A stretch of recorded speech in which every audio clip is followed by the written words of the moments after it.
Hello, a courthouse kidnapping family. I am bringing some updates. If you have been following me on Facebook, my Facebook is Jamie C. Spence. If you are not following, you should. You would know that me and Mona and I have been conversing a lot more over video and message and everything. And we have some really exciting things coming up. We're really excited. Um, I still have not seen her yet. I have not seen either of them, not been able to hug my babies in 3 years. I've not seen them in the same room in 3 years, as they've been trafficked, obviously. Mona is amazing and beautiful. And it's been, of course, exciting and a new type of relationship because when she was taken, she was 10. Now she's 13. She'll be 14 in. Okay, so she'll be 14 in 6 months. The last time I saw my baby, she was a child, and now she's a young lady. And I've missed so much. And I knew I was missing it while I was missing it, and it hurt. It still does. It still does. But right now we are where we are at, and we can only move forward. That's all we can do. But she's amazing. She, that's my baby. As for Deacon, we have not actually made contact yet. I have been texting him. He is not exactly ready, which actually makes sense because they've both been in an echo chamber of hate towards me. They've been groomed. Deacon's been groomed longer than Mona has. And I didn't know. I had no idea. I didn't think that the people in their lives would ever do that to them, would ever cause them any kind of harm or pain in order to appease the adults, right? That's crazy. Anywho, so with Deacon, it's going to be time. He's going to have to come around on his own. And I have decided that there will be no go-betweens.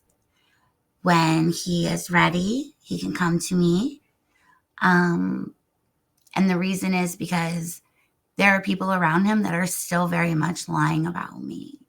And I do not trust any mess. It's like playing telephone when you were little. Remember when you were in elementary school, daycare, whatever, playing telephone, except in this case, the people have an agenda, right? The message is not going to be the same, and it hasn't been.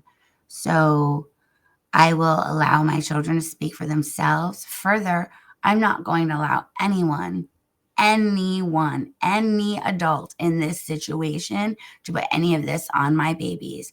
Because what everyone, anyone following, watching needs to understand is the reason that they have not allowed me in the same room with my children is because they know that it would only take 5 to 10 minutes.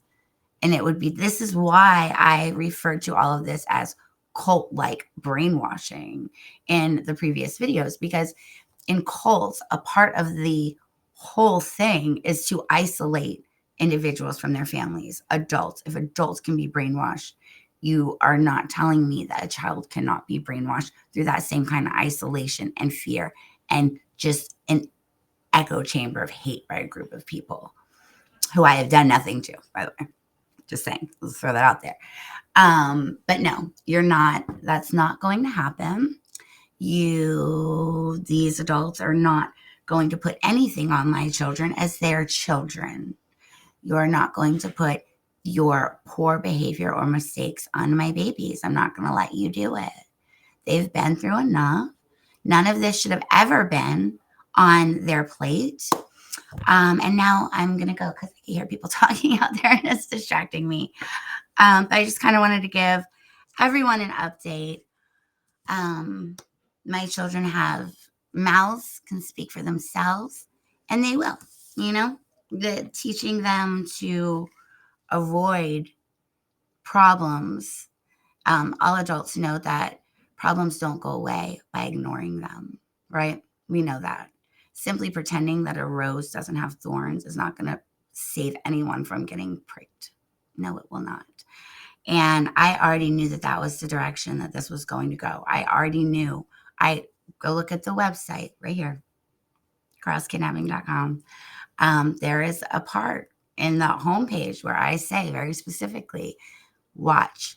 When it comes down to it, when it's time for someone to finally acknowledge what happened, they're going to blame the children. And that's exactly what they're doing.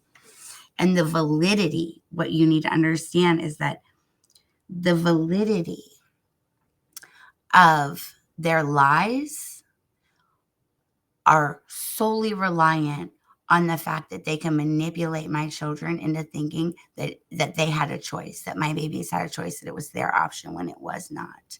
You're not going to villainize my children for your own poor behavior. No, we're not going to do that. We're not going to do that. We are going to have the adults take accountability for their own shortcomings, their own greed, their own spite, and their own crimes. That's what we're going to do. Okay.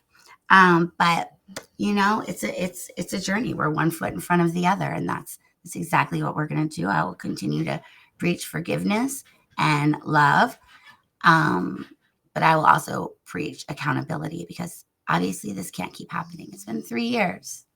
I live in the exact same city. I live 15 minutes away from my children. I wasn't convicted of any crimes. Like, crazy, insane. But thank you guys so much for just your attention and everything. I'm so grateful.